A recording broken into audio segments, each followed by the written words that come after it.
Ever wondered what recruiters wish you would stop doing? The world of job seeking can feel like a labyrinth, a complex puzzle filled with a maze of opportunities, trials, and sometimes, missteps. It's a journey that most of us embark on, yet it's a path often littered with confusion and misunderstanding. Miscommunication is a common foe. It lurks in the shadows, creating a chasm between the job seekers and the recruiters. It's like a game of broken telephone where the message gets distorted and lost in translation. Are you sending the wrong signals without even realizing it? Could you be unknowingly sabotaging your chances at landing that dream job? The struggle is real, but it doesn't have to be. It's time to bridge that gap, to clear the fog of uncertainty, and to understand what's really going on in the minds of recruiters. Today, we're going to delve into the top things recruiters wish job seekers would stop doing. Let's get some insights. First up on our list is being unprepared. Picture this. You walk into a room for a job interview. You're nervous, your palms are sweaty, and you're hoping the recruiter doesn't notice. You sit down, the interview kicks off, and you're hit with a question you didn't anticipate. You stutter, you stumble, you draw a blank. Not the best first impression, is it? Being unprepared is a surefire way to place yourself at a disadvantage from the get-go. Preparation is about more than just knowing the basic facts about the company you're applying to. It's about understanding the role you're vying for, the industry the company operates in, the company culture, and how you, as a potential employee, can add value. Being unprepared not only reflects poorly on you as a candidate, but it also frustrates recruiters. They're looking for the best fit for the role and the company, and a lack of preparation can signal a lack of seriousness or commitment. Think about it this way. Preparation for a job interview is a bit like studying for a final exam. You wouldn't walk into a final without having cracked open your textbooks, would you? The same principle applies here. The more prepared you are, the better you'll be able to navigate the interview, answer questions with confidence, and show the recruiter that you're the right person for the job. Preparation also extends to the little things. Dressing appropriately, arriving on time, and bringing necessary documents can all make a big difference. Remember, every aspect of your interaction with the recruiter is an opportunity to make a good impression. So, how can you prepare? Start by researching the company thoroughly. Understand their mission, their products or services, and their culture. Look up common interview questions and practice your answers. Tailor your responses to highlight how your skills and experiences make you a good fit for the role. And don't forget to prepare some questions of your own. This not only shows that you've done your homework, but it also gives you a chance to determine if the company is the right fit for you. Remember, preparation is key to making a good impression. Next on our list is having a generic resume. Now you might be thinking, but I've included all my skills and experiences in there? Well, sure, but did you know that a generic resume can make you seem, well, plain vanilla? In the eyes of a recruiter, it's like seeing a movie you've watched 100 times before. It's predictable, it's bland, and it doesn't leave a memorable impression. Imagine a recruiter's desk, piled high with resumes.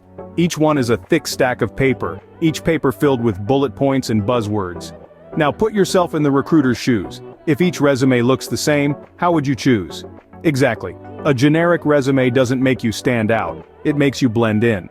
But here's the kicker. Each job is unique, each company is distinct, and each recruiter is looking for something different. If you're sending the same resume to every job listing, you're missing a golden opportunity to show that you're the perfect fit for each unique role. So how can you avoid the pitfall of a generic resume? The answer is simple, yet powerful. Tailoring. Tailoring your resume to each job application is like crafting a key that perfectly fits the lock. It shows the recruiter that you've done your homework, you understand what the job entails, and you have the exact skills and experiences needed to excel in that role. Start by reading the job description carefully. Highlight the key skills and experiences they're seeking, then tweak your resume to emphasize these points. Use their language. Show them that you're not just a candidate, but the candidate. Remember, a resume is more than just a list of skills and experiences. It's a narrative, a story, that shows why you're the ideal fit for the job. It's your chance to show that you're not just another face in the crowd, but a unique individual with a unique set of skills and experiences. Your resume is your first chance to stand out. Make it count. Third on our list is being inauthentic. Now let's get one thing straight. Nobody's perfect. We all have our strengths and weaknesses, our quirks and idiosyncrasies. And that's okay. In fact, it's more than okay. It's what makes us human. And it's what makes us unique. Authenticity, or the act of being true to yourself, is a quality that recruiters value highly. And why wouldn't they? Authenticity is attractive, it's refreshing, it's real, but perhaps more importantly, authenticity is trustworthy. When you are authentic, you are transparent. You are not pretending to be someone you're not. You are not trying to sell a fabricated image of yourself. Instead, you are showing recruiters who you really are, warts and all. And trust me, recruiters can appreciate that. You see, recruiters are not just looking for someone who can do the job. They're looking for someone who can fit into their team, their culture. They're looking for someone they can trust. And if you're pretending to be someone you're not, how can they trust you? Now, this isn't to say that you should bear all your flaws and failures in a job interview. That's not the point. The point is to be honest about your strengths and weaknesses, your experiences and aspirations. The point is to be yourself. And yet, so many job seekers make the mistake of being inauthentic. They try to mold themselves into the perfect candidate, the person they think the recruiter wants to see. But in doing so, they lose their authenticity. They become just another face in the crowd, just another name on a list. That's not what recruiters want. They don't want a carbon copy, they want you, the real you. So don't be afraid to let your true colors shine, don't be afraid to be authentic, because in the end it's not about being the perfect candidate, it's about being the right candidate, and the right candidate is always authentic. Always remember, authenticity is attractive. Fourth on our list is neglecting the follow-up. Now this is a mistake that might seem inconsequential, but it carries more weight than you might imagine. Imagine you've just finished a job interview. You've done your research, tailored your resume, and presented your true, authentic self. But once you've left the interview room, your job isn't done yet. You see, the follow-up is like the cherry on top of a sundae. It's not the main event, but it adds that extra touch that makes the whole experience memorable. A well-executed follow-up can help you stand out from the crowd and show that you're truly invested in the opportunity. When you neglect to follow up after an interview, it can send a message that you're not as interested in the position as you claimed.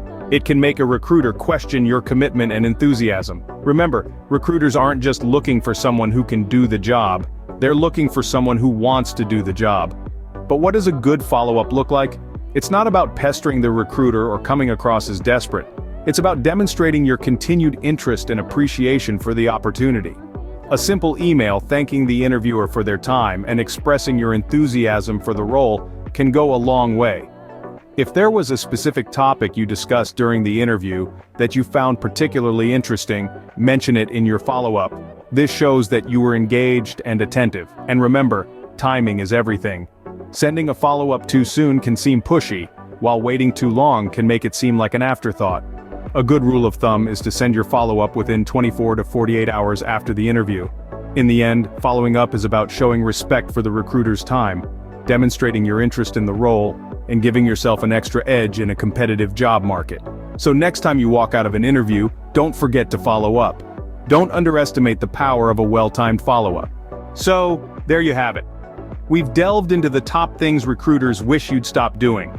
It's to remember that being well-prepared isn't just about researching the company and role, but also about understanding your own skills, experiences, and how they align with the job you're applying for. Next, avoid the pitfall of a generic resume. Tailor it to each job, highlighting the skills and experiences that make you a great fit.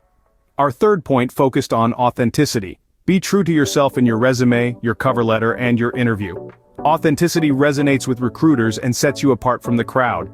Lastly, we discussed the importance of follow-up. A thoughtful, well-timed follow-up can show your interest and commitment to the role. These common errors can make or break your job search, but avoiding them can significantly improve your chances.